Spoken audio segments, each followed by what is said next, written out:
ትክክለኛ የማርያም አባትና እናት ሐናና ኢያቄም አይደሉም። ትክክለኛ የማርያም እናትና አባት ሐናና ኢያቄም አይደሉም። አሁን ስማቸውን ቢነግራቸው እኮ ጥሩ ነበር። እሺ ኦርቶዶክስ ሐናና ኢያቄም የምትለው ትክክል አይደለም። እሺ የጴንጤ ማን ነው? እሺ ንገሩና።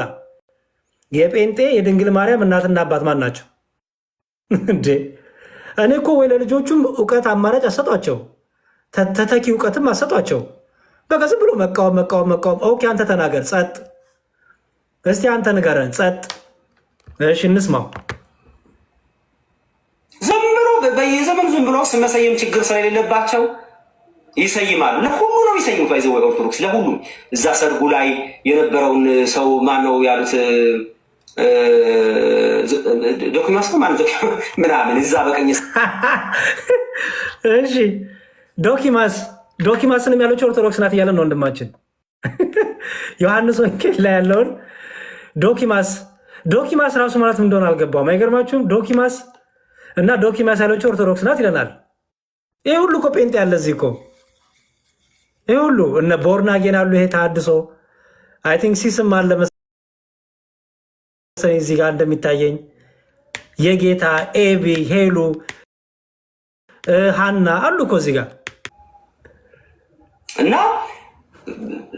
ትክክለኛ እኔ ሃና ይሁን እናቷ ሃና ትሁን አባቷ ኢያቄም ይሁን እዚህ ጉዳይ አይደለም። ግን ትክክለኛ አባትና እናቷ እነሱ አይደለም ስማቸው። እሺ የድንግል ማርያም እናትና አባት ስማቸው ሃናና ኢያቄም አይደለም። እሺ ማን ናቸው? ይንገረና። አይነግራቸውም እኮ የሚገርማችሁ አይደለም። ሃናና ኢያቄም ብላ ያወጣቸው ኦርቶዶክስ ናት። የድንግል ማርያም እናትና አባት ስማቸው ግን ሃናና ኢያቄም አይደለም። ኦኬ ዶኪማስ የሚለው ዮሐንስ ወንጌል ምዕራፍ 2 ላይም ዶኪማስ የሚለውን ያወጣቸው ኦርቶዶክስ ናት። እንግዲህ እኛ እነዚህ ናቸው። ወይ ጉድ! እንዲሁ እኮ እስቲ ንገሩን። እሺ በፕሮቴስታንት የድንግል ማርያም እናትና አባት ማን ናቸው? በዮሐንስ ወንጌል ላይ ያለው ዶኪማስ ነው። ንገሩን። እሺ ታዲያ ይሄ ዝም ብሎ አንስተው ልጥፍ ያደርጋሉ። የሆነ ነገር ላይ ያገኙት መጽሐፍ ላይ አምጥተው ልጥፍ ያደርጋሉ። ባይዘው እኔ ከክርስቶስ ጋር ማለት እዚህ ጋር ወንጌላዊ አማኝ ነኝ ብሎ አንድ ቸርች። እሺ እስቲ ትገቡና አሁን ጴንጤዎቹ የድንግል ማርያም እንግዲህ የራሳችሁ ድንግል ማርያም ካላችሁ ትነግሩናላችሁ። ድንግል ማርያም እናትና አባቷ ሃናና ኢያቄም አይደሉም የምትሉ ካላችሁ ጴንጤዎች አንድ ጻፉ እና ፕሊዝ ማወቅ እፈልጋለሁ። የድንግል ማርያም እናትና አባት ሃናና ኢያቄም አይደሉም የምትሉ ካላችሁ አንድ ጻፉ። ከዛ ትነግሩኛላችሁ። በጣም እፈልጋለሁ እሱን እውቀት። ኦኬ በጣም ነው እፈልገው። በጣም ፕሊዝ በጣም ነው እፈልገው። የሆነ መነኩሴን የጻፈው ሃና ኢያቄም ብሎ የጻፈው ቤተክርስቲያኗ ናት። እኔ ቤተክርስቲያኗ እንዳልሆነች ከዚህ መጽሐፍ ኦኬ ከታሪክ አንጻር ከነዚህ መጽሐፍት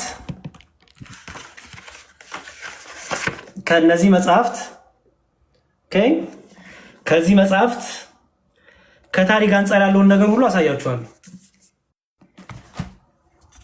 እናንተ ደግሞ ከፕሮቴስታንት የድንግል ማርያም እናትና አባት ሃናና ኢያቄም አይደለም የምትሉበትን ከታሪክ ትሰጡኛላችሁ ማለት ነው። ኦኬ እና ደግሞ ዶኪማስ ብላ ስም ያወጣችሁ የኢትዮጵያ ኦርቶዶክስ ተዋሕዶ ቤተክርስቲያን ናት ያላችሁበትን አምጡልኝ። ያለበለዚያ ጥላቻ የምንለው ነገር የእውነትም አሳያችሁ።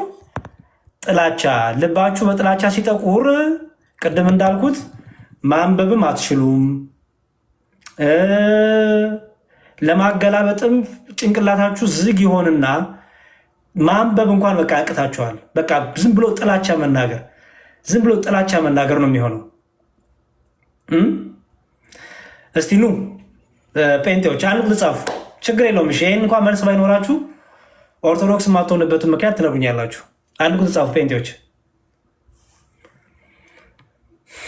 ቅድም ኮመንት ላይ ሲሰርቡኝ አልነበረ እንደ ጴንጤዎች? እስቲ አንድ ጻፉና ላስገባችሁ። ችግር የለውም። ካላወቃችሁት አትቸገሩ። ምንም ችግር የለውም።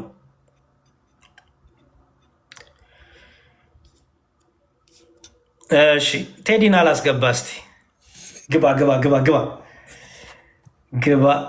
ስቤ አለው።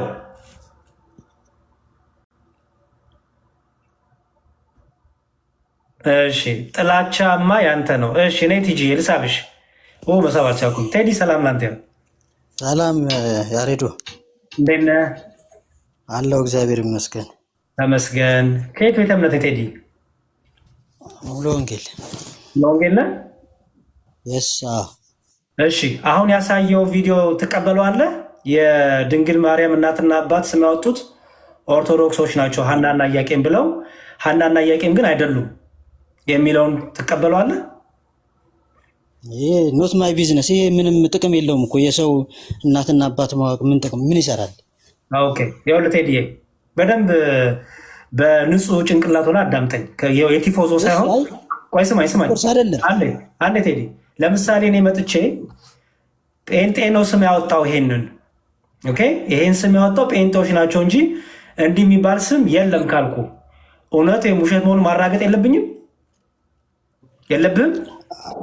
አዎ ያሬዶ ምንድን ነው መሰለህ፣ ልክ ነህ አንተ፣ ልክ ነህ እኮ ያው ልመልስልህ፣ ምንም ኤክስኪውዝ የለውም። ቆይ ስማኝ አንዴ። ለምሳሌ ጴንጤን አንስቼ እንዳልኩ ጴንጤን እንደ ተቋም አንስቼ ይሄን ስም ያወጣው እኮ ጴንጤ ነው እንጂ አይታወቅም በታሪክ ይሄን ስም ያወጣው ግን ጴንጤ ነው ካልኩኝ ለምሳሌ ዶኪማስ የሚለውን ያወጣችው ኦርቶዶክስ ናት እንጂ መጽሐፍ ቅዱስ ላይ አይታወቅም ሲባል ይሄ ምን ይጠቅማል ብለህ ታልፈዋለህ? መጽሐፍ ቅዱስ ላይ የለም እኮ። ትክክል እኮ ነው። ዶኪማስ የሚል ስም የለም። ዶኪማስ የሚል ስም የለም መጽሐፍ ቅዱስ ላይ። እኔ አላገኘውም እስካሁን ድረስ። ሲጀመር ስለ ሰርጉ ቤት አንብበህ ታውቃለህ?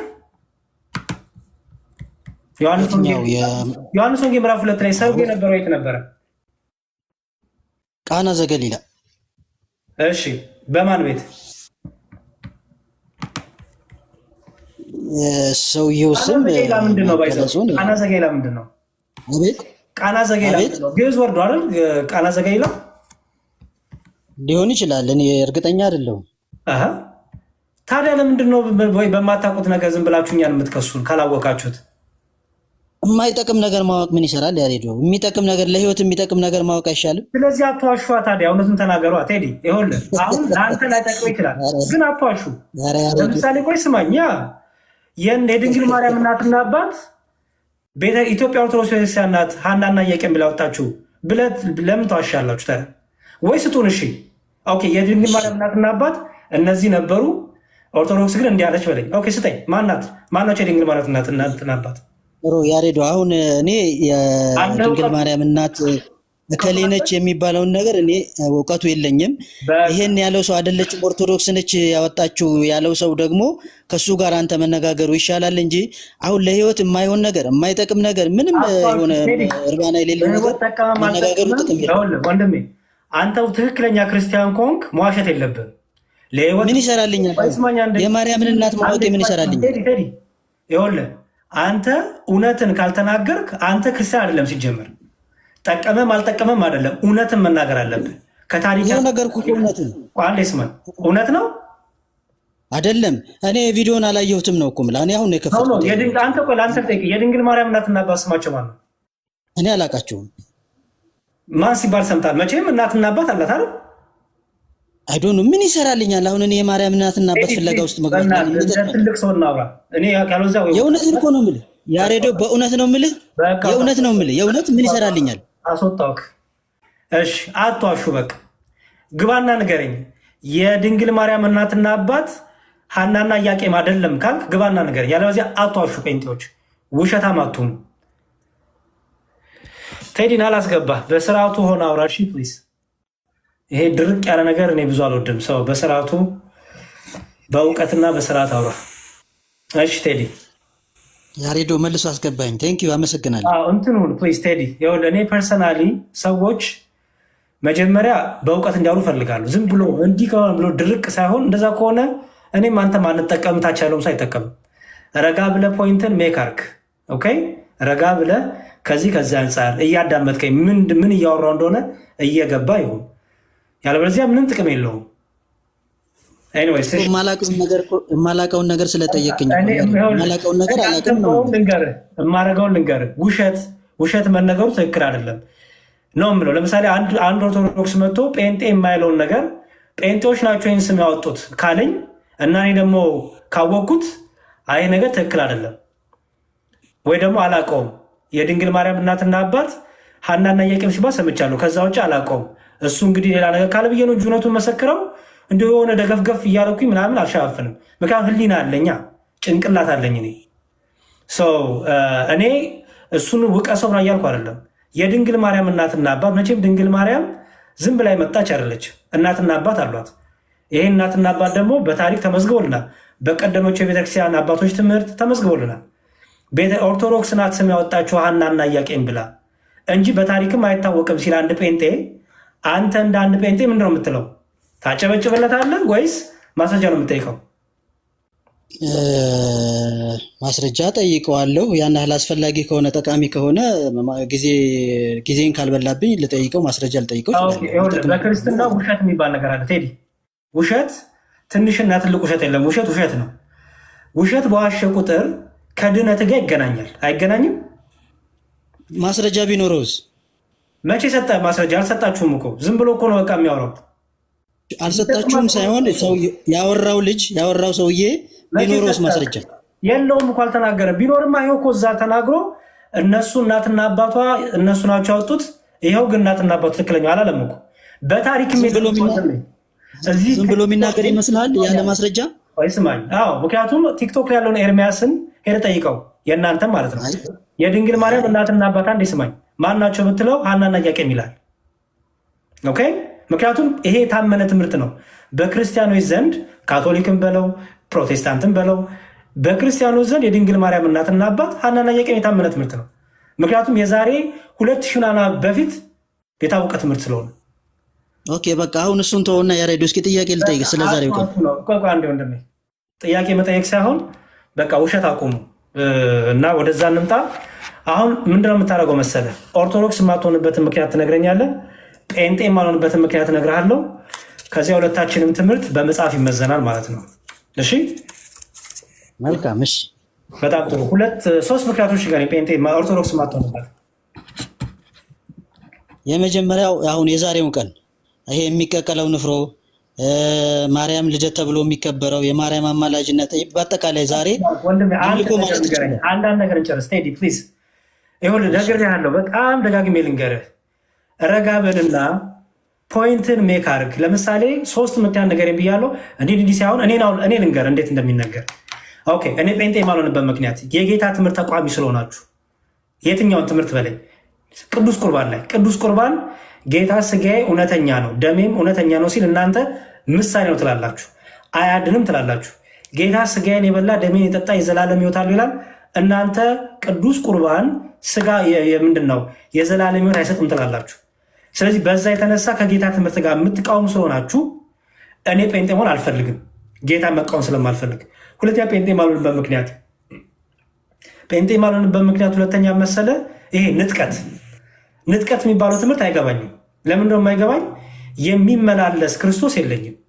አንዴ የሆነ ግሩፕ ለመውሰድ ይመጣ፣ ከዛ ደግሞ የሆኑ ግሩፖችን ትቶ ደግሞ እዛ ለአውሬው አሰልፎ የሚሰጥ፣ እነሱ እዛ ከአውሬው ጋር ይታገላሉ፣ ከጥፋቶች ጋር ይታገላሉ። ቤተክርስቲያንና የሆኑ ሰዎች ግን ያመልጣሉ። ከዛ በኋላ ደግሞ የሆነ ጊዜ ላይ መጥቶ ደግሞ እንትን ይላል። እንደዚህ የሚመላለስ 1000 ዓመት ሰማንያ እንሽከረከራለን፣ 500 ዓመት የሚልም አለ። የት እንደምንሄድ አናውቅም፣ ብቻ ይወስደናል የምትሉ አላችሁ። ከዛ ማቴዎስ ወንጌል ምዕራፍ 25 አምጥቼ ጠየቅኩ። የሚገርም ኦኬ፣ እነዚህ ብራብ አላበላችሁኝም ብጠማ አላጠጣችሁኝ ባሉት እነማን ናቸው ስል ይሄ እኛን አይመለከትም አሉ ጴንጤዎቹ። ስለዚህ የጌታ ትምህርት ተቋሚ መሆን ስለማልፈልግ በዚህ የተነሳ ጴንጤ መሆን አልፈልግም። 2 ምክንያት ሰጠው ማለት ነው። ልክ በዚህ መልኩ ትምህርትን አንስተህ የኦርቶዶክስ ትምህርት ይሄ ስለሆነ ጴንጤ ኦርቶዶክስ አልሆንም በለኝ፣ በቃ አለቀ። ምክንያቱም ለምንናገረው ነገር ኤቪደንስ ማሳየት አለብን አይደለ ወንድሜ? በቃ ስለዚህ ኤቪደንስ ልትሰጠኝ የምትችለውን ነገር አምጣልኝ። 2 ምክንያቶች ስጠኝ ፕሊዝ። የዛሬውን ቀን አሁን ማርያም ታማልዳለች ተብሎ ዛሬ የሚደረገውን ስርዓት በሙሉ እንዳልሆን ኦርቶዶክስ እንዳልሆን የሚያደርገኝ ስርዓት። የምን ስርዓት? ዛሬ በዛሬው ቀን በኋላ ጠይቃለሁ፣ ችግር የለውም ዝርዝሩን። እሺ ሁለተኛ ምክንያት ኦርቶዶክሳውያን ለማይታወቁ ስዕሎች ይሰግዳሉ። አንዱ እንዳልሆን የሚያደርገኝ ኦርቶዶክስ እንዳልሆን የሚያደርግብኝ ምክንያት አንዱ እሱ። ሌላኛው ምክንያት እሱ ለማይታወቁ ስዕሎች ይሰግዳሉ ኦርቶዶክሳውያን። ኦኬ፣ በአጭሩ ስግደት ለቅዱሳን ይሰግዳሉ፣ ለፍጡራን ይሰግዳሉ ነው ያዘው። አሁን እንደዛ ብለህ ያዘው ይችላል። ያዝኩት። እሺ፣ በጣም ጥሩ። ስለዚህ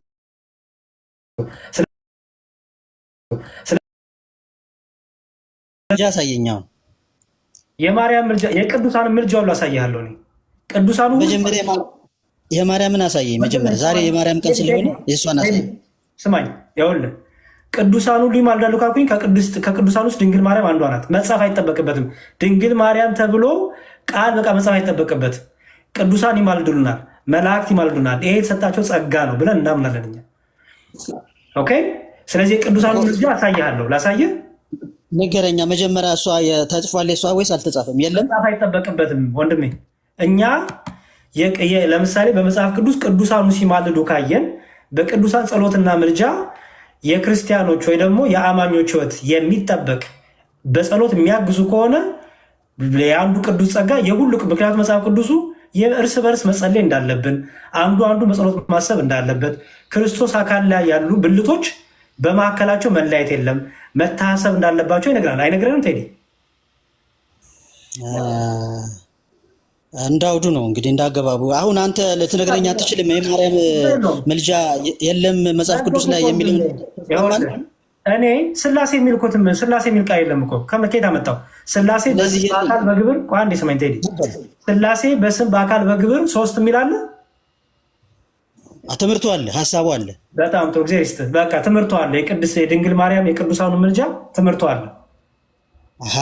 ማርያም እኮ ከቅዱሳን በላይ ከፈጣሪ በታች ተብላ በእናንተ ቤተክርስቲያን የመሆን ጸጋ የእሷ ብቻ ስለሆነ ታዲያ እንዴት አይጻፍም? የእሷ አማላጅነት እንዴት አይጻፍም? መጻፍ አይጠበቅም። እንዴት አይጻፍም? መጻፍ አይጠበቅም። የስላሴ ትምህርትን መጻፍ አልጠበቅበትም። ስለዚህ ባይጻፍም ታምናለህ ማለት ነው። አንተ ትቀበላለህ። የስላሴ ትምህርት በስም ሶስት በአካል በግብር ስማኛ፣ በስም በአካል ሶስት የሚለው ቆይ ስማኝ፣ ትምህርቱ አለ። የስላሴ በግብር ሶስት የሚል አለ። አይ በግብራቸው የግብር ሶስት ትምህርት የግብር ሶስት ትምህርትን አሳይ። በግብር ሶስት ትምህርትን አሳይ እንዴ። ለምሳሌ አብ ከሰማይ የምወደው ልጄ እሱ ነው እሱን ስሙት አለ። እሺ ወልድስ? ወልድ ውሃ ውስጥ ገብቶ ተጠመቀ። እሱ ጥምቀት ነው የምታወራኝ። እኔ ስለ ግብር ነው የጠየቁ። ግብር እኮ ነው፣ ግብር እኮ ነው። በቃ የወልድ ግብር ወይም ደግሞ በስላሴ የወልድ ግብሩ መጠመቅ ነው። እሺ ወደዚህ ምድር መጥቶ ሞተ፣ ለኛ ኃጢአት ተሰቀለ። በስላሴ ዘንድ የወልድ ግብሩ ወደዚህ መጥቶ መሞት ነው። አንዱ ግብሩ ነው፣ አንዱ ተግባሩ ነው። አይደለም፣ በስላሴ ዘንድ የወልድ ግብሩ መሞት አይደለም። አባባሌ አሁን የስላሴ ራሱ አካል የራሱ ፐርሰናሊቲ እንዳለው እየነገርኩ ነው። ለስላሴ ግብር ነው የምናወራው ወንድሜ። በስላሴ ዘንድ የወልድ ግብሩ መሞቱ ነው አይባልም። ስጋ ለብሶ ወደዚህ ምድር መምጣቱ ስጋ ለብሶ እንዴ ስላሴ ክርስቶስ በስጋ ከመገለጡ በፊት የስላሴ ግብር አልነበረም? በግልጽ ስላሴ ተብሎ ስጋ ለብሶ ከመምጣቱ በፊት ስላሴ ተብሎ በግልጽ የሚታወቅ ነገር የለም። ታረኬታ መጣው የስላሴን ግብር ትምህርቱ አለ። አሳየኛ ስጠኝ። ይኸው እየነገርኩ እኮ ነው። ስላሴ ራሱን የገለጸባቸው ኢየሱስ ማነው? ወልድ ራሱን የገለጠባቸው ብዙ መንገዶች አሉ፣ ብዙ ሁኔታዎች አሉ። እነሱ ማለት ነው የወልድን ግብር በስላሴ በግብር ሶስት ትምህርት የወልድን ግብሩ ንገረኝ እና ወደዚህ ምድር መምጣቱ ለእኛ ኃጢአት መሞቱ ወደዚህ ምድር መምጣት ለእኛ ኃጢአት መምጣቱ አይደለም። ግብር ወንድሜ፣ ግብር ማለት ይኸውልህ ወደዚህ ምድር ከመምጣቱ በፊት ስላሴ በግብር ሶስት ነበር አልነበረም? ነበረ። በቃ እሱን አስረዳኝ። ምኑን ነው ማስረዳ? በግብር ሶስትነቱን ወደዚህ ዓለም በስጋ ከመገለጡ በፊት ወልድ አካላዊ ቃል በግብር ሶስት ነበር ስላሴ። በስጋ ከመገለጡ በፊት ወልድ ግብሩ ምንድን ነው? አይ ግብሩ ምንድን ነው ሳይሆን አብ እንዳለ ወልድ እንዳለ ወይም ሶስት አካላት እንዳሉ ተዘርዝሮ የወልድን ግብሩ ንገረኝ። በስላሴ ዘንድ ሶስት አካላት እንዳሉ ተጽፏል፣ ተገልጿል። ወንድሜ የወልድን ግብሩን ንገረኝ በስላሴ ዘንድ። በስጋ ለብሶ ከመምጣቱ በፊት የወልድ ግብር ይሄ ነው ተብሎ የተገለጸ ነገር እኔ አላቅም። ታዲያ ምን ብለህ ነው? ከየት አምጥተህ ነው የምታስተምረው? ሰዎች ስታስተምር ትምህርቱ እንዳለ ነገርኩህ እኮ ስላሴ ቃሉ ባይኖርም ትምህርቱ እንዳለ ነግሬሃለሁ። ከየት አመጣው ትምህርቱ? ከመጽሐፍ ቅዱስ ያመጣው? እሺ አዎ። አስጠኝ ጥቅሱን። በብሉይ ኪዳን ነው በአዲስ ኪዳን? እኔን እንጃ፣ አሳየኝ አንዱን። አንተ የምትፈልገው ማለት ነው። አንተ ከፈለከው ስጠኝ ከተማርከው። እሺ ቅድም ነገርኩህ እኮ። አሁን ለምሳሌ አብ የምወደው ልጄ እሱ ነው እሱን ስሙት አለ። እኔ እሱን በስላሴ ዘንድ የአብ የምወደው ልጄ ይሄ ነው እሱን ስሙት ማለት አይደለም። እንግዲህ እኔ እስከማውቀው ድረስ እስከዚህ ድረስ ነው እኔ የማውቀው። አየህ አይደለ? አየህ አሁን አንተ ሲመጣ እንዴት እንደቆምክ ይኸውልህ። ቴዲዬ አንድ ነገር ወቅ እኔ የፈለኩት ትልቁ ነገር ምንድነው መሰለህ? በቤተ ክርስቲያን መጽሐፍ ቅዱስ የጻፈልን ትምህርት አለ። ደግሞ የመጽሐፍ ቅዱሱ ትምህርት ደግሞ በቤተክርስቲያን ደግሞ ይኖርበታል። በመጽሐፍ ቅዱስ የክርስቶስ ተአምሩ ተጽፏል? አልተጻፈም። ቢጻፍ አይበቃው ነበር አይደል? አይበቃው። ለትምህርታችን በቂ የሆነ ነገር ግን ተጽፏል። ወንድሜ ይሄ በቂ ሲባል ምን ማለት ነው? በቂ ሲባል ንገረኝ እስኪ። የሚጠቅመን ለጊዜው የሚጠቅመንና የሚያስፈልገን በቂ የሆነ ነገር ተጽፏል። ክርስቶስ ተአምሩ የሚቆም ነው? ዛሬ የማይሰራም ይሰራል አይደል? ይሰራል።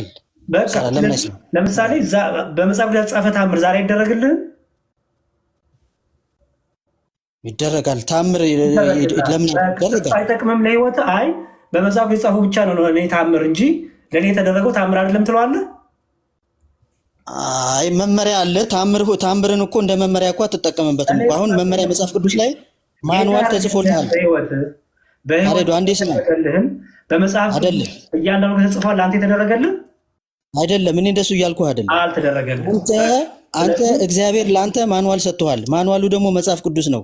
መጽሐፍ ቅዱስ መመሪያ ነው። አዳምጠኛ። ለምሳሌ ማንዋል አይደለም። ልንገርህ አሁን ድሜ ከመጽሐፍ ቅዱሱ ከመጽሐፉ በፊት የቃል ትምህርት ይቀድማል ወይስ የመጽሐፉ? የቃል ትምህርት ነበር። የቃል ትምህርቶች ተጽፏል እዚህ ውስጥ? የተጻፉ አለ፣ ያልተጻፉ አሉ። ያልተጻፉት አይጠቅሙም? ካልተጻፈ ምን ይሰራል? ለትምህርታችን በቂ የሆነ ነገር ተጽፎልናል። ያልተጻፈ አይጠቅሙም። ያልተጻፈ ምንም አይጠቅምም። አይጠቅምም በፍጹም። በጣም ጥሩ። ስለዚህ ጥያቄ ልጠይቅ። ያልተጻፈ ምንም አይጠቅም ስላልክ የተጻፈው ታሳየኛለህ ማለት ነው። የማቴዎስ ወንጌል ምዕራፍ 27 ላይ እንዲህ ይላል። በዚያን ጊዜ ቁጥር 9 ላይ በዚያን ጊዜ በነቢዩ በኤርምያስ የተባለው ከእስራኤል ልጆች አንዳንዶቹን የተገመተውን ዋጋ 30 ብር ያዙ፣ ጌታም እንዳዘዘኝ ስለ ሸክላ ሰሪ መሬት ሰጡት የሚለው ተፈጸመ ይላል አይደል? ይሄን አሳየኝ። ትንቢተ ኤርምያስ ላይ ሄድ አሳየኝ። ኤርምያስ ላይ አለ፣ አሳየኝ የት እንዳለ። ምንድን ነው የሚጠቅመው? ይሄ አሁን ለትምህርት ለህይወት የሚጠቅም ነገር የለውም። ባህሪ መልስ ሰጣጡ ምን ይጠቅማል የምትሉት ነገር አለ። እሱን ተወና ቴዲ የተጻፈ ብቻ ነው የምከተለው ስላልክ ይሄንን ከተጻፈው መጽሐፍ አሳየኝ። አልተረዳኸኝም ማለት ነው ያሬዶ። ወይም ተረድተኸኝ አውቀህ ሀሳቤን ወደ ሌላ ዳይቨርት እያደረግከው ነው ማለት ነው። ይሄንን ከነቢዩ መጽሐፍ ላይ አሳየኝ፣ ከኤርምያስ። አዳምጠኝ አንድ ጊዜ ያሬዶ። እኔ አሳያለሁ፣ እሱ ችግር የለውም። እኔ እያልኩ ያለሁት ለህይወት የሚጠቅምና የሚረባን ነገር ተጽፎልናል፣ በቂ የሆነ ነገር። አሁን ግን ይሄኛው ታሪክ ነው፣ ምንም የሚጠቅመኝ ነገር የለም። እኔ ማሳየት አይጠበቅብኝም። አለ ወይስ የለም ጥቅሱ? እኔ ምንም እሱ ምንም የሚጠቅም ነገር ስላልሆነ እሱን ማሳየት አይጠበቅብኝም። ከአንተ ጋር መዋየት እኔም አይጠቅመኝም። እንደዛ ከሆነ አውርጄሃለሁ። ይሄ ነው ችግሩ። የፕሮቴስታንት ወንድሞቻችን መልስ ስታጡ ምን ይጠቅመኛል፣ ምን ይረባኛል፣ ከህይወቴ ጋር ያገናኝ ትላላችሁ። መልስ እንዳለ ሰው መጀመሪያ ኦኬ አሳየኝ፣ ምን ይሰራልኛል፣ ምን ይጠቅመኛል፣ አሳያለሁ። ኦኬ ታሳየኛለህ፣ ምን ይጠቅመኛል? እሺ ምን ይጠቅመኛል? አከኔ ታዲያ ካንተ ምን እጠቀማለሁ? ምክንያቱም ሁሉንም ምን ይጠቅመኛል ያከዘለልከው ለምን ምን እጠቀማለሁ ካንተ? ምክንያቱም ወይ አታስተምረኝ ወይ እንትን አትል፣ ዝም ብሎ በቃ ምን ይጠቅመኛል ካልክ ምን እማራለሁ እኔ ካንተ ሲጀምር? እሺ ፕሮቴስታንቶች አንድ ቁጥር ጻፉ። ወይ ምን ይጠቅመኛል፣ መጽሐፍ ቅዱሱ ምን ይጠቅመኛል እያላችሁ ሁሉንም። እሺ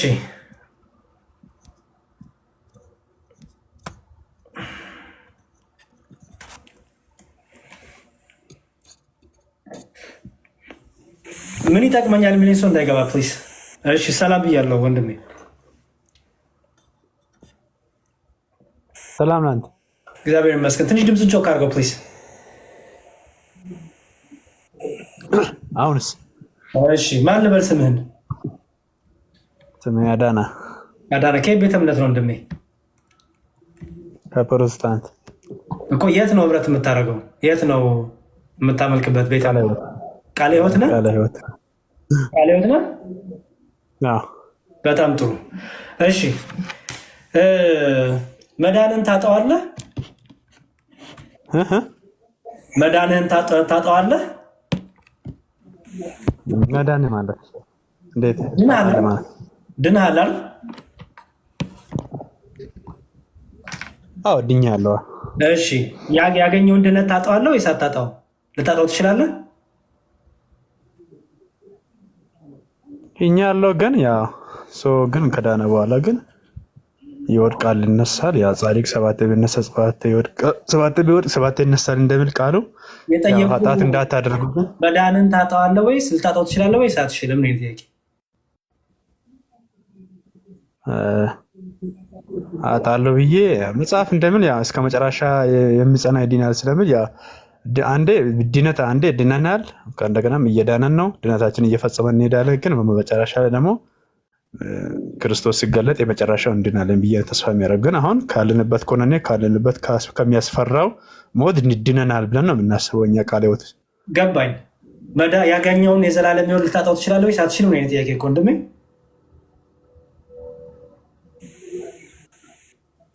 ያ ካልጸናው እንዴት ነው ማለት እንዴት ሆኜ ድኝ ብዬ ደግሞ ድነትን ደግሞ እያስፈጸም እለት እለት እየተገበርኩ ካልልክ እንዴት ነው ማላጣው?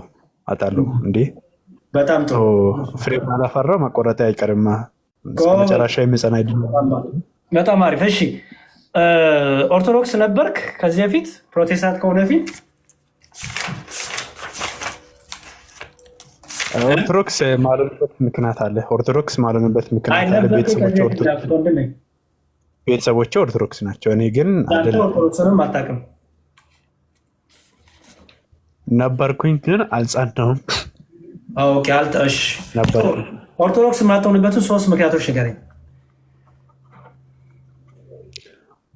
ኦርቶዶክስ የማልሆንበት ምክንያት አንደኛ ከመጽሐፍ ቅዱስ ወጣ ያለ ትምህርቶች ይበዛል። ሁለተኛ ደግሞ የእግዚአብሔር ባህሪያዎች አንዴ ስማኝ። ይበዛል ምናምን ሳይሆን ለምሳሌ አንድ ትምህርት ንገረኝ። ምክንያቱም ለመዋያት እንዲመች ኦርቶዶክስ ማልሆንበት ምክንያት እንደዚህ ብላችሁ ስለምታስተምሩ በለኝ ንገረኝ አንዱን ትምህርት ለምሳሌ። እሺ አንዱ ትምህርት የእግዚአብሔር ባሪያዎች አትሆኑ፣ የእግዚአብሔር ባሪያዎች ባትሆኑ ችግር የለም ይላል ተአምረ ማርያም ላይ። ከመጽሐፍ ቅዱስ ወጣ ያለ ትምህርት ነው እሱ። ያለ ወይስ የሰማውን ነው የምታወራው? ተአምረ ማርያም አለ በእጄ ላይ። የማርያም ባሪያዎች አትሆኑ፣ የማርያም ባሪያዎች ሁኑ ብዬ ትከፍተዋለህ አይደል? ቪዲዮ ላይ አደርግሃለሁ። ትከፍተዋለህ አይደል? እከፍታለሁ። በጣም ጥሩ። አንደኛ እሱ። እሺ ሌላስ ምክንያት? ሁለተኛ ደግሞ ቅዱሳን፣ ሁለተኛ ደግሞ ማርያም ታማልዳለች የሚል መጽሐፍ ቅዱስ ላይ የለም። መላእክቶች ያማልዳሉ የሚል ከመጽሐፍ ቅዱስ ልታሳየኝ አይችልም። እሺ እና መላእክቶች ያማልዳሉ የሚል አይደል? መላእክቶች ያማልዳሉ፣ መላእክቶች ያማልዳሉ። ችግር የለውም። ቆይ 3 ይላሉ፣ 3 ላይ እናውራ። አንተ ደግሞ ለእኔ ጴንጤ የማልሆንበት ምክንያት ነግረህና ከዛ ታስረዳኝ። ልክ እኔ እንደማስረዳ አንተ መጽሐፍ ቅዱስ ከፍተህ ታስረዳኛለህ። እሺ ያዝ፣ እየጻፍክ ነው? ልንገርህ። እኔ የመጀመሪያው ቅዱስ ቁርባን የዘላለም ሕይወት አይሰጥም፣ የጌታ እውነተኛ ስጋና ደም ነው ብላችሁ አታምኑ። ጌታ ደግሞ ስጋ እውነተኛ ነው፣ ደሜም እውነተኛ ነው ብሏል። የዘላለም ሕይወትን ይሰጣል፣ የሚበላው የሚጠጣው የዘላለም ሕይወት ያገኛል ይላል። እናንተ ይህን ትምህርት ትቃወማላችሁ። ስለዚህ ጴንጤ መሆን አልፈልግም እኔ፣ ምክንያቱም የጌታ ተቃዋሚ መሆን ስለማልፈልግ።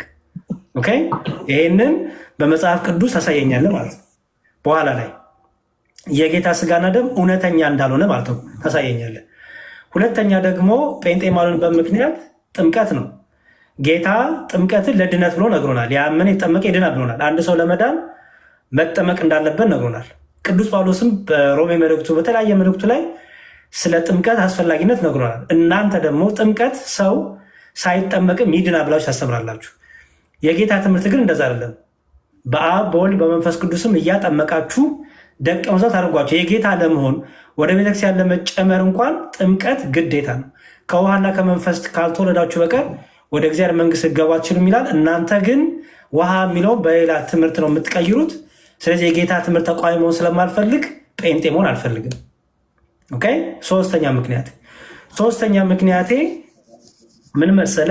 ጥምቀትን አንስቼልሃለሁ፣ ቁርባን አንስቼልሃለሁ እና ንጥቀት። በንጥቀት ዙሪያ የሚመላለስ ጌታ እኔ የለኝም። ኦኬ። አንዴ እነጠቃለሁ ብለህ ታምናለህ አይደል? አንተ ወንድሜ አዳነ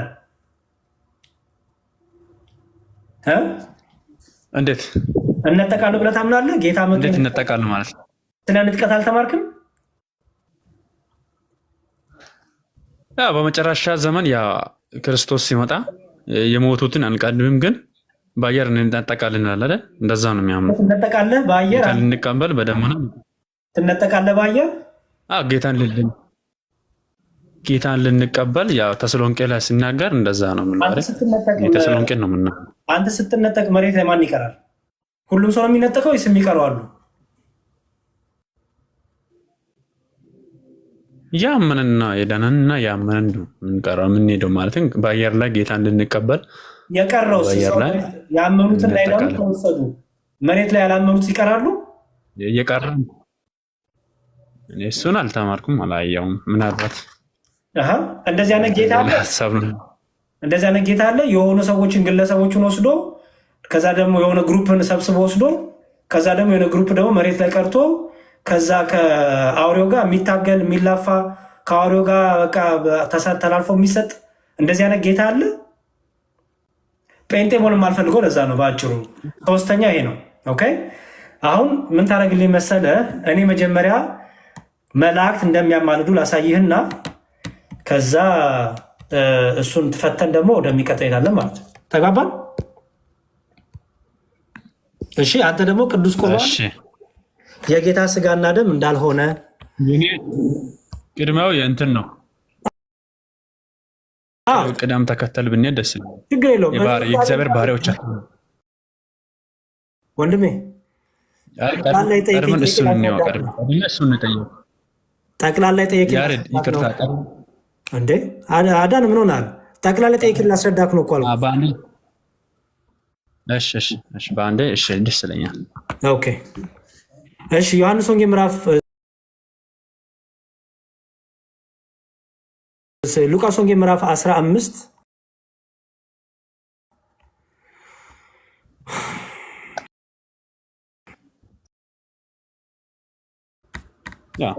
እሺ። ለምን ደው የማያማልዱት? አይችሉም ማማለድ?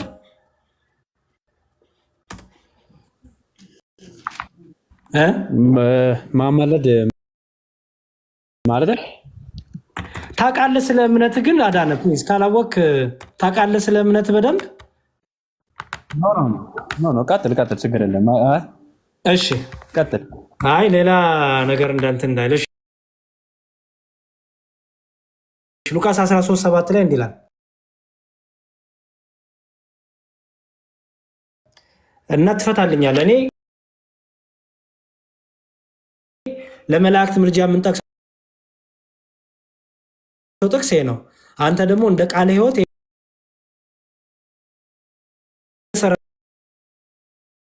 ሰራተኛውንም እነሆ ከዚች በለስ ፍሬ ልፈልግ 3 ዓመት እየመጣሁ ምንም አላገኘሁም።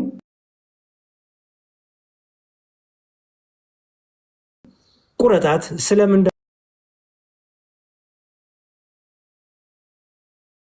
ደግሞ ምን ታጎሳቁላለች አሉ።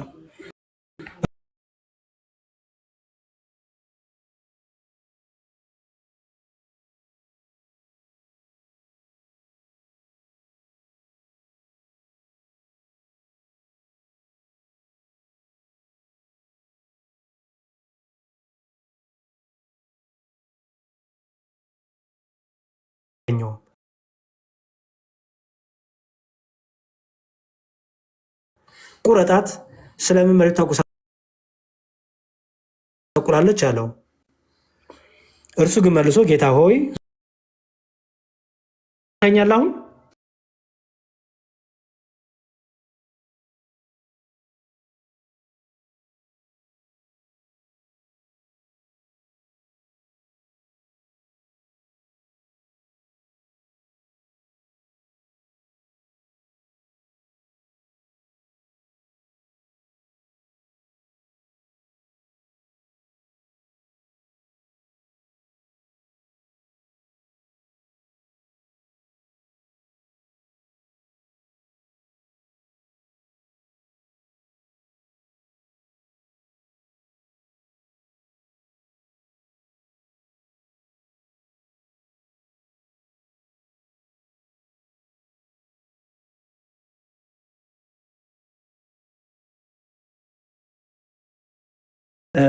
ለምን እኔ ደክማለሁ?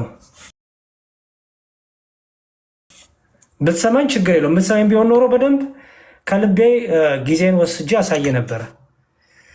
አንተ ግን እየሰማኝም አይደለም። ሌላ አይ ቲንክ ሌላ ሀሳብ ውስጥ ነው ያለው። ሌላ ኮመንት ላይ ናንተ።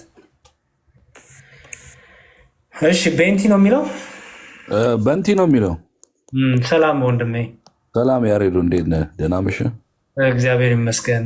እሺ በንቲ ከየት ቤተ እምነት ነህ? እኔ ከፕሮቴስታንት ነኝ። ፕሮቴስታንት የሚባል ቤተ እምነት የለም። ሙሉ ወንጌል መሰረተ ክርስቶስ ቤተክርስቲያን። ያው በጣም ጥሩ። እሺ ኦርቶዶክስ የማትሆንበትን 3 ምክንያቶች ንገረኝ።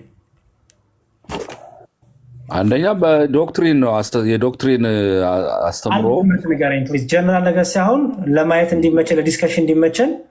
ለምሳሌ ዶክትሪን አልከው፣ ኦኬ ምኑ የትኛው? ይሄ በለኝ ስፔሲፊክ። የስላሴ አስተምሮ ላይ ጥያቄ አለኝ። ለምሳሌ ጥያቄ አለኝ ሳይሆን የስላሴ አስተምሯችሁ እንዲህ ስለሆነ እኔ ኦርቶዶክስ አልሆንም በለኝ። ኦርቶዶክስ ማልሆንበት ምክንያት ያው እምነታችን እኮ ነው። እምነታችን አንደኛ የስላሴ አስተምሮ እምነት ላይ በንቲ እኮ ምንድን ነው እኛ የምንለው? አንተ ኦርቶዶክስ እንዳትሆን ያደረገ የስላሴ ትምህርታችን ምንድን ነው? ይሄ በለኛ። ለምሳሌ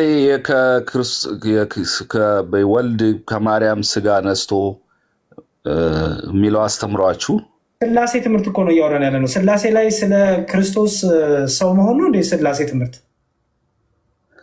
ኦኬ እሺ፣ ሁለተኛውን ልንገር። እሺ ይሄኛው ኮምፕሊኬትድ ሆነ። በንቲ እኔ አንተ እኮ ነው ኮምፕሊኬት ያደረከው። የስላሴ ትምህርት ማለት የእግዚአብሔርን አንድነትና ሶስትነት የምናጠናበት ነው አይደል? ያ በጣም ጥሩ። እዛ ውስጥ ጥያቄ አለ? አንተ አንድነትና ሶስትነቱ በምናስተምረው ውስጥ ጥያቄ አለ? ጥያቄ አለኛው። ይሄ በለኛ ምንድን ነው እሱ? ስላሴ አስተምሮ ላይ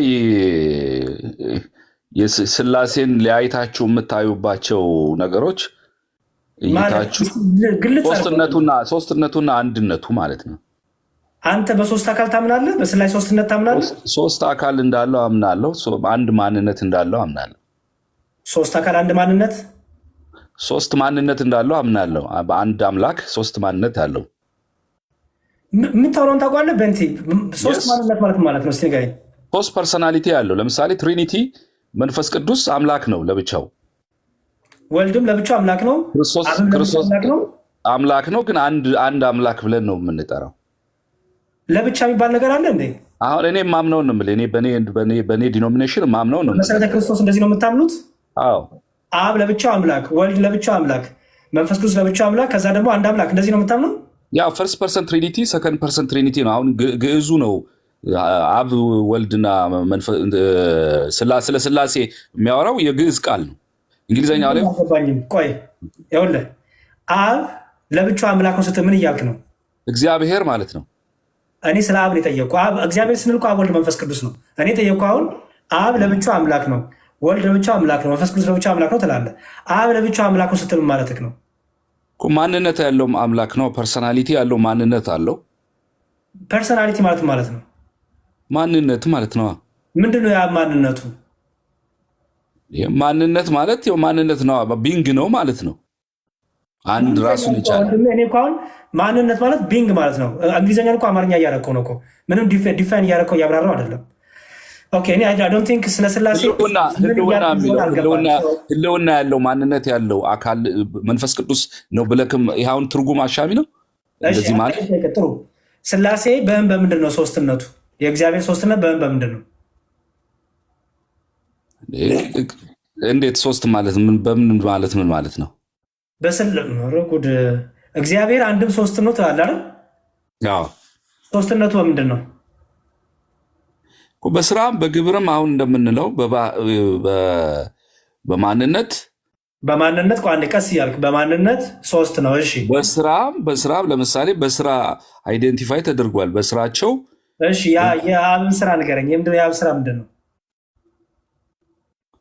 አሁን የኔ ጥያቄ ውስጥ ልገባል ያልኩትን ነገር ወደ ሌላ ነገር ወሰድከኝ። ግን ምን መሰለህ መጽሐፍ ቅዱስ ለምሳሌ ብሉይ ኪዳን 39ኙ መጽሐፍ ላይ እንዴ ምን ሆነሃል? እድል ሰጥተው እኮ በስላሴ ትምህርት ኦርቶዶክስ ማልሆንበት ምክንያት የስላሴ ትምህርታችሁ ትክክል ስላልሆነ አልክና፣ ኦኬ የስላሴ ትምህርት ትክክል ያልሆነበትን ነገር ንገረኝ። ልትነግረኝ አልቻልክም። እሺ ንገረኝ። ለምሳሌ በስላሴ ትምህርት ኦርቶዶክስ ትክክል ያልሆነችበትን ንገረኝ። ምንድን ነው እሱ? አሁን የትሪኒቲ ላይ ያለው አስተሳሰብና አስተምሮ ሰፊ ነው። እኔ አሁን ግን ስለ ማርያም ስላነሳ በስላሴ ላይ አንድ ትምህርት ንገረኝ።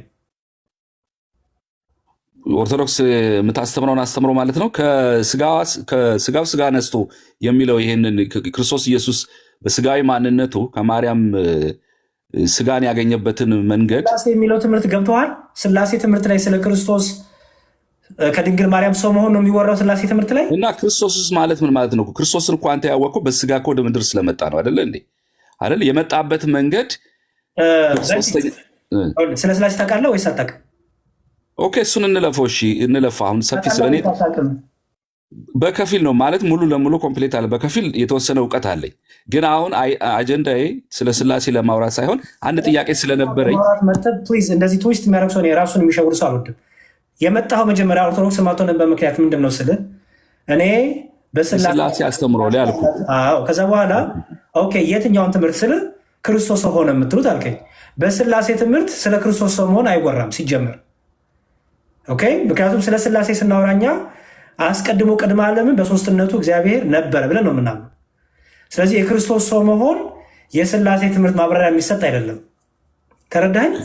ክርስቶስ ስጋ ለብሶ የመጣበት ማንነት ራሱን የገለጠበት ማንነት የስላሴ ትምህርት አይደለም። ኦኬ እሺ። ስለዚህ ስጋዊ ተብሎ ነው የምትማረው። ኦኬ በቃ ሶሪ፣ ይሄን አሁን አለማወቄ ነው። ምክንያቱም ጥያቄ እዛ ላይ ስለነበረ ያ ሌላ አስተሳሰብ ከሆነ ወደ ሌላ ጥያቄ የኔ ጥያቄ ላይ ወይም ሁለተኛ ጥያቄ ልሂድ። እሺ ክርስቶስ ሰው ሆኗል ብለህ ታምናለህ አንተ? በንቲ ክርስቶስ ሰው ሆኗል ብዬ አምናለሁ። ኦኬ ሰው ከመሆኑ በፊት ክርስቶስ ምን ነበረ? አምላክ ነበረ። አምላክ ነበር። በጣም ጥሩ። ሰው ሲሆን እንዴት ሰው ሆነ? እኮ አሁን ሰው የሆነበትን ያንተን ነገር ብዬ ነው የመሰረተ ክርስቶስ ሰው እንዴት ሆነ? ሰው የሆነበትማ ያው በማርያም ማህፀን ውስጥ አድሮ ነው ወደዚህ ምድር የመጣው በእግዚአብሔር ፈቃድና ሀሳብ። በማድሮ አልገባኝ። በማህፀን አድሮ ስትል ለምሳሌ በስጋና በደም ተካፈለ ይላል አይደለ? ዕብራውያን መልእክቱ ላይ እኮ አንዱ ጥያቄ እሱ ላይ ነው። የኔን አስረዳለሁ። የአንተን የመሰረተ ክርስቶስን ንገረኝ። በስጋና በደም ተካፈለ ሲባል ምን ማለት ነው? በስጋና በደም ያው ስጋዊ ማንነቱን ከማርያም አገኘ ለማለት ነው። ጌታ ስጋና ደም ከማን የተካፈለው? እኮ ሰው ለመሆን እኮ ወንድና ሴት ያስፈልጋል።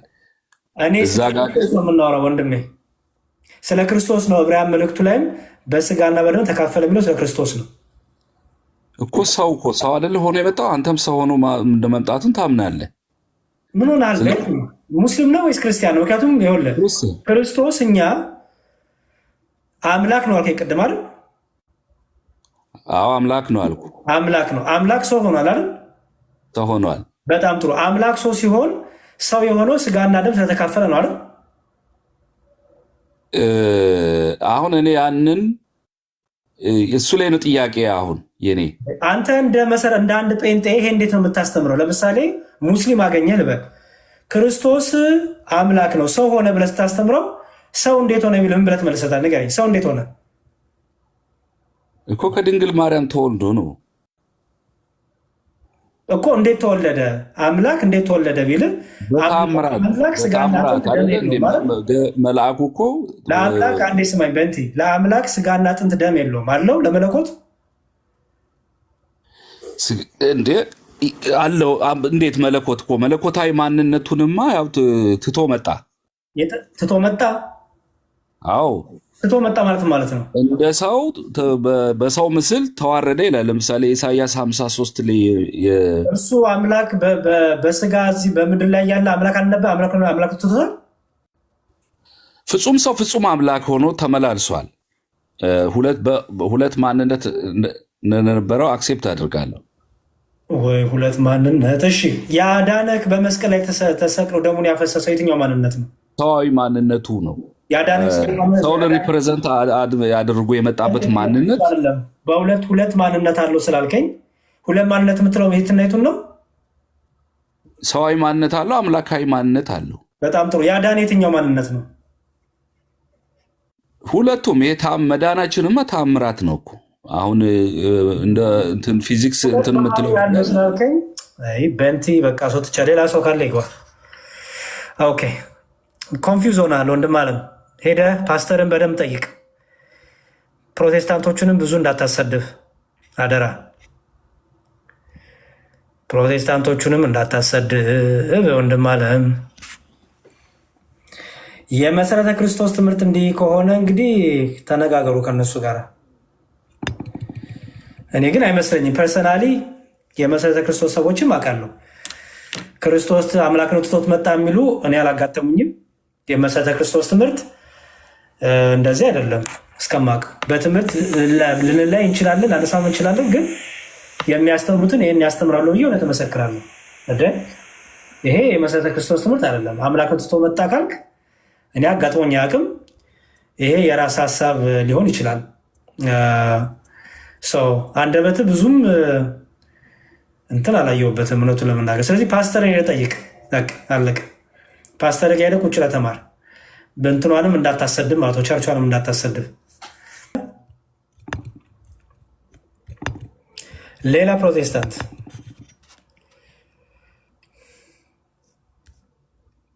ሚኪያስ ክፍሌ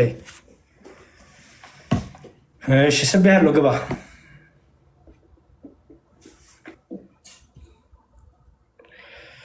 እንግዲህ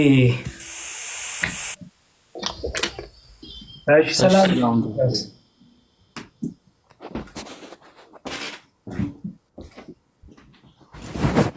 ሰላም እንዴት ነህ መዝሙር ይሰማኛል አንተ አይሰማም እሺ ይሄ የሚንኮሻኮሽ ነገር አለ ኢርፎን ተጠቀም ከሆነ ንቀለው ኦኬ አይ አልጠቀምም ጥሩ ስለ የከይ ቤተ እምነት ነው ወንድሜ ሚኪያስ እኔ ፕሮቴስታንት ነኝ የት ነው ቤተ እምነት ወንድሜ ፕሮቴስታንት የሚባል ቤተ እምነት የለም ፕሊዝ በሙሉ ወንጌል ስር ያለ ቤተክርስቲያን ውስጥ ነው ያለሁት ሙሉ ወንጌል መልካም እሺ ስለ ንጥቀት ታምናለህ አይደል ስለ ንጥቀት አምናለሁ ኦኬ መቼ ነው የምትነጠቁት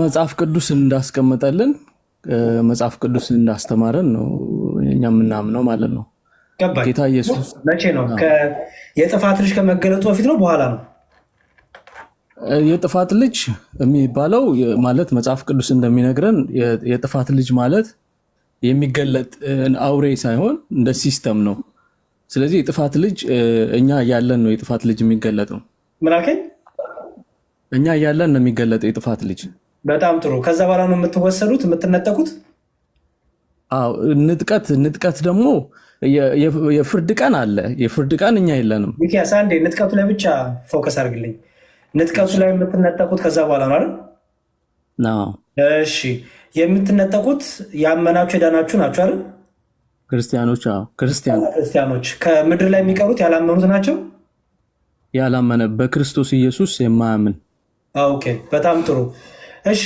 ከዛ እናንተ ተነጥቃችሁ የት ነው የምትሄዱት የት ነው የምትቀመጡት የፍርድ ቀን እስከ መጽሐፍ ቅዱስ እሱን አላስቀመጠልንም ግን ምክንያቱም አየር ላይ ለአንድ ሺህ ዓመት እንነግሳለን የምንነግሰው ደግሞ ኢየሱስ ክርስቶስ መጥቶ በእስራኤል ላይ ነው የምትነግሱት ኢየሱስ አሁን አንተ የምታስረዳው ነገር ካለ አንተ አስረዳና ያንተ ንገረኝ። እኔ በንጥቀት አላምንም። ሲጀመር ለእኔ ድራማ ነው ንጥቀት ብዬ ነው የማምነው።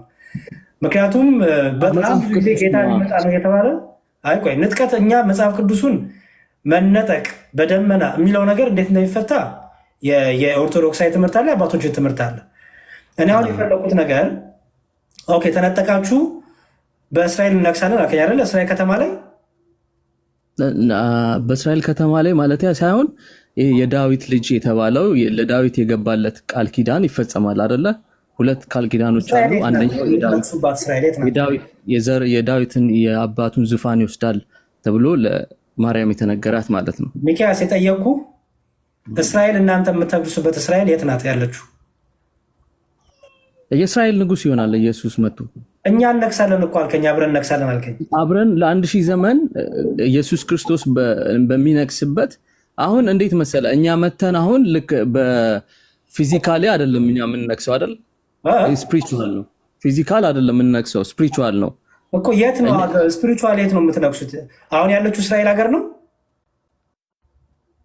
ነው አሁን በእስራኤል ሀገር አሁን እንዴት መሰለ ወይ አንተ ንገረኝና የራስህን እኔ ደግሞ ላስረዳ። አንተ እንደ ፕሮቴስታንት ያንተን ንገረኝ።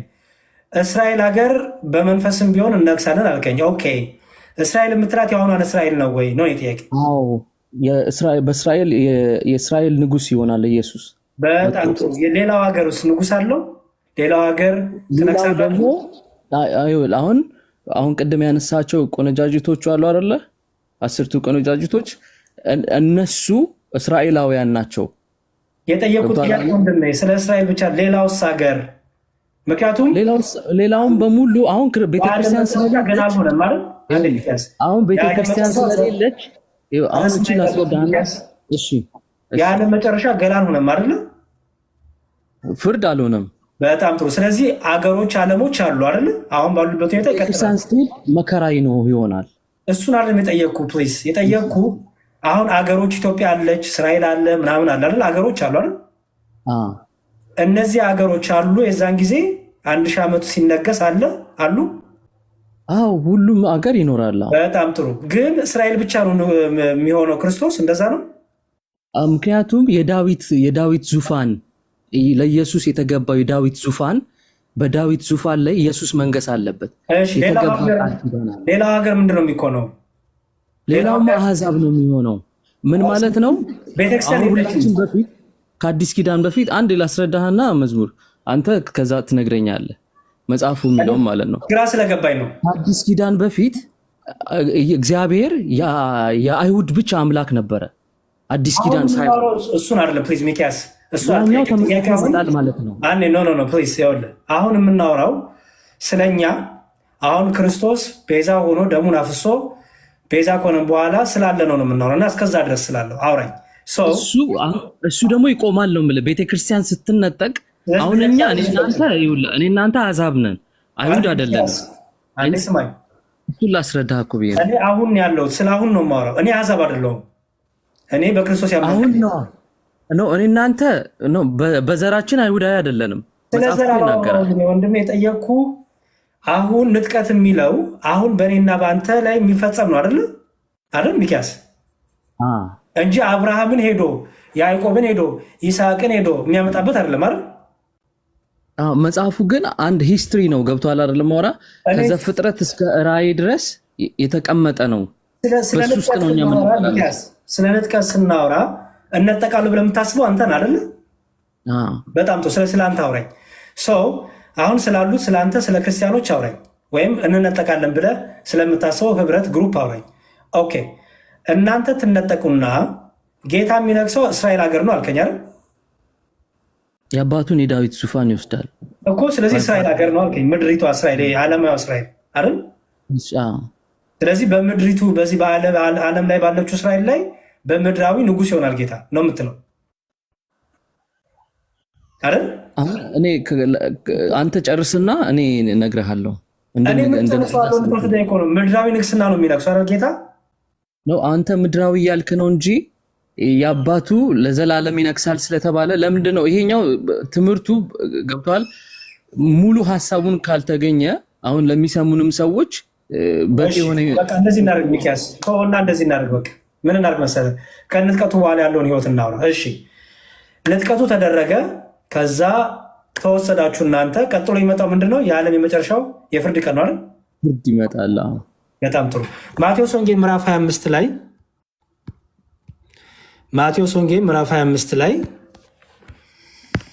እነዚህ አሕዛብ ሁሉ በፊቱ ይሰበሰባሉ። አሕዛብ ሁሉ በፊቱ ይሰበሰባሉ። አሕዛብ የተባሉት እነማን ናቸው?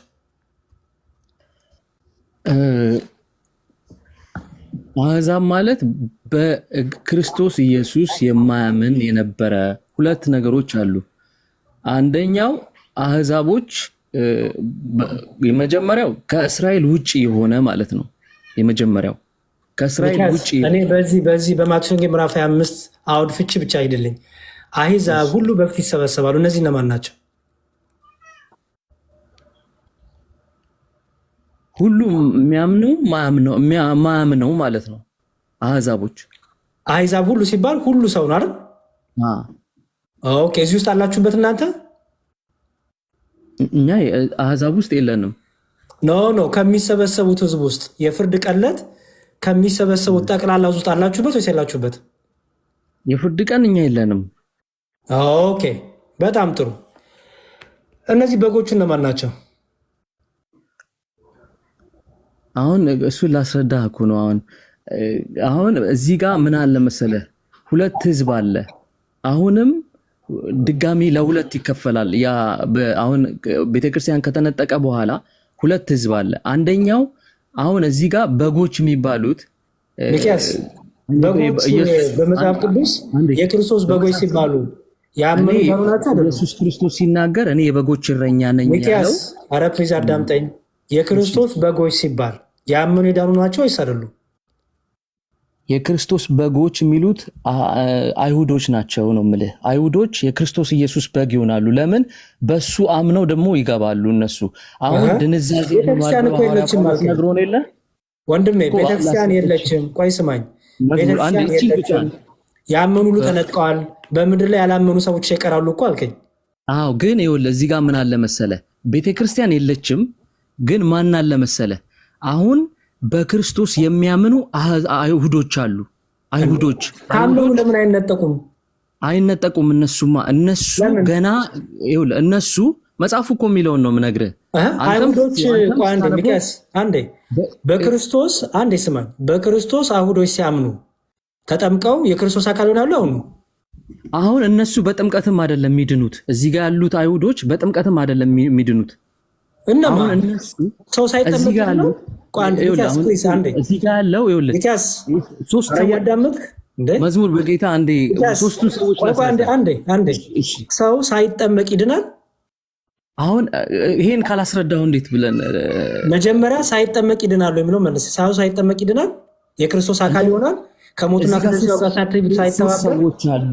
አሁን እሱ ከመለስ ለሶስት ሰዎች መንገር አለብኝ። ይኸውልህ ሰው ሳይጠመቅ የክርስቶስ አካል ይሆናል ወይ?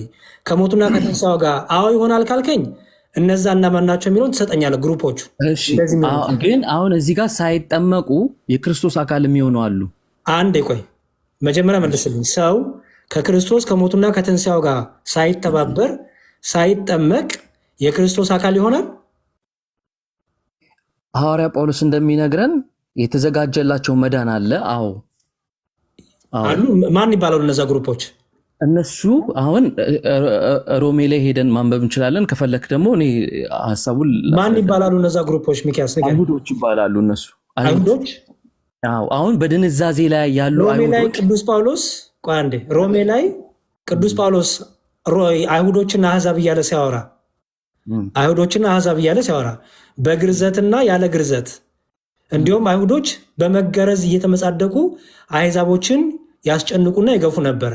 ስለዚህ አሁን መገረዝ አለመገረዝ አይጠቅምም እያለ ሲነግራቸው የነበሩትን አይሁዶች ነው የምትለኝ? ቅዱስ ጳውሎስ የጻፈላቸውን አይሁዶች ነው የምትለኝ ወይስ ማን ነው የምትለኝ? አሁን ይኸውልህ መዝሙር አንድ ደቂቃ ስጠኝና ሐሳቤ ደቂቃ መስጠት አይደለም ሚኪያስ፣ በማስረጃ ስጠኝ ፕሊዝ። የቶቹን ንገረኝ፣ በመጽሐፍ ቅዱስ አስደግፈ እነዚህ ግሩፖች በለኝ። እሺ መጽሐፍ ቅዱስ ላይ ሮሜ መጽሐፍ ምዕራፍ 9 ላይ እናንብብ። አንዴ እናንብብ። ሮሜ ስንት? ምዕራፍ 9 ቁጥር ስንት? አንድ ጀምሮ። እሺ በብዙ ሐዘን የማያቋርጥም ጭንቀት በልቤ አለብኝ ስል በክርስቶስ ሆኜ እውነትን እናገራለሁ፣ አልዋሽምም። ሕሊናዬም በመንፈስ ቅዱስ ይመሰክረኛል። በስጋ ዘመዶቼ ስለሆኑ ስለ ወንድሞቼ ከክርስቶስ ተለይቼ ራሴ የተረገምኩ እንደሆን እጸልይ ነበርና እነርሱ እስራኤላውያን ናቸውና ልጅነትና ክብር ኪዳንም ያዘው። አንድ እዚህ ጋር እነሱ ምንድን ናቸው አለ? እስራኤላውያን ናቸው። እነዚህ ምን ሆነው ነው ሐዋርያ ጳውሎስ ይህንን እየተናገረ ያለው? እንዴ እንጨርሶ እንጂ እናንበው። እኔ ምን አውቃለሁ? አንተ እኮ ነው ያመጣኝ። ስለዚህ አንተ እኮ ነው ያመጣኝ። እዚህ ውስጥ እንግዲህ ፕሩፍ ልታደርግልኝ ነው እኮ። ስለዚህ እናንበው። እነሱ እስራኤላውያን ናቸውና ልጅነትና ክብር ኪዳንም የሕግ መስጠት የመቅደስም ስርዓት የተስፋው ቃልም ለእነርሱ ናቸው። ኦኬ አባቶችም ለእነርሱ ናቸው። ከእነርሱ ክርስቶስ በስጋ መጣ፣ እርሱም ከሁሉ በላይ ሆኖ ለዘላለም የተባረከ አምላክ ነውና። ነገር ግን ልቀጥል። ነገር ግን የእግዚአብሔር ቃል የተሻረ አይደለም። እነዚህ ከእስራኤል የሚወለዱ ሁሉ እስራኤል አይደሉምና የአብርሃም ዘር ስለሆኑ ሁላቸው ልጆችም አይደሉም። ነገር ግን በይስሐቅ ዘር ይቆጠርላል ተብሏል። ይቀጥል አሁንም ይህም የተስፋ ቃል ልጆች ዘር ሆነ ይቆጠራሉ እንጂ እነዚህ የስጋ ልጆች የሆኑ የእግዚአብሔር ልጆች አይደሉም ማለት ነው። በዚህ ጊዜ እመጣለሁ ለሳራም ልጅ ይሆናታል የሚል የተስፋ ቃል ነውና ይህ ብቻ አይደለም። ሊቀጥል አሁንም እንትኑ ሀሳቡን ካገኘኸው እዚህ ጋር ይበቃል። የእግዚአብሔር ልጆች አይደሉም የተባሉት እነማን ናቸው? አሁን እኔ ከመጀመሪያ ጀምሮ ተመለስ ሚኪያስ፣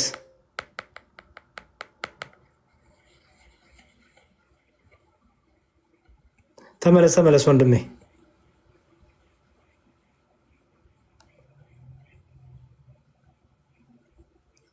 ተመለስ።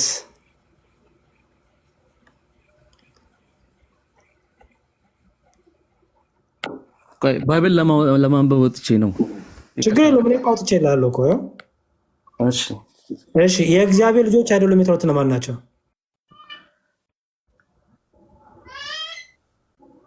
በስጋ የማን ልጆች ናቸው ይላል? የእግዚአብሔር ልጆች አይደሉም የተባሉት እነማን ናቸው?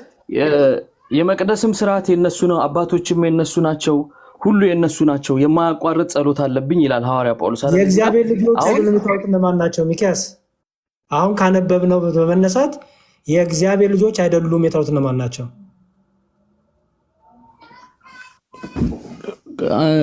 ትንሽ ወደ ላይ አድርገውና ልንገርህ ሀሳቡን።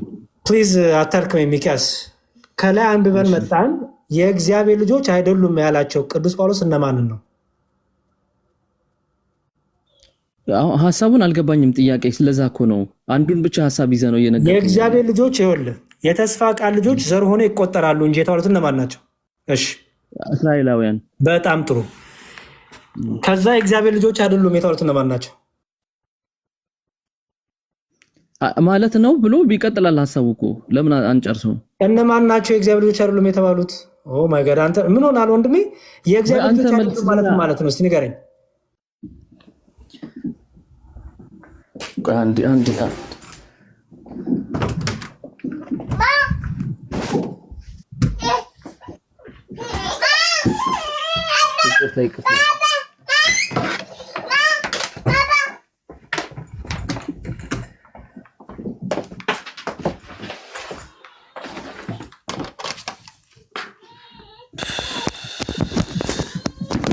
ማር ስልኬ ባትሪ ጨረሰ። በቃ ከልጆቹ ጋር አሁን ችግር የለውም። ተረድቻለሁ። ችግር የለውም። እረዳሃለሁ ወንድም አለምዬ። ግን ከልጆቹ ጋር ጊዜ አሳልፍ። ችግር የለውም። እኔ ነኝ ያስወጣው። ምክንያቱም ችግር የለውም። ስልክ ባትሪ ጨርሷል። ሰው ችግር የለውም። እረዳሃለሁ እኔ። እሺ ከልጆቹ ጋር ጊዜ አሳልፍ እና ችግር የለውም። ባትሪም ስለጨረሰብህ ኢስ ኦኬ። እሺ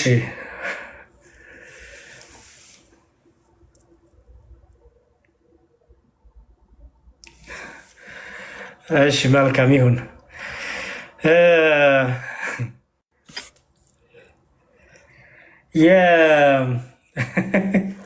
ይቅርታ በጣም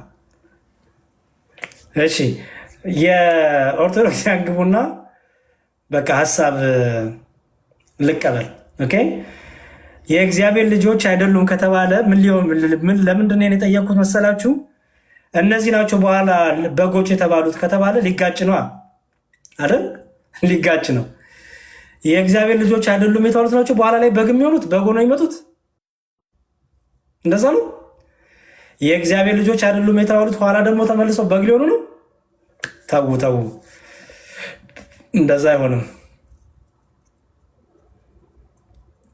የንጥቀት ትልቁ ችግር የሚያመጣ ነው።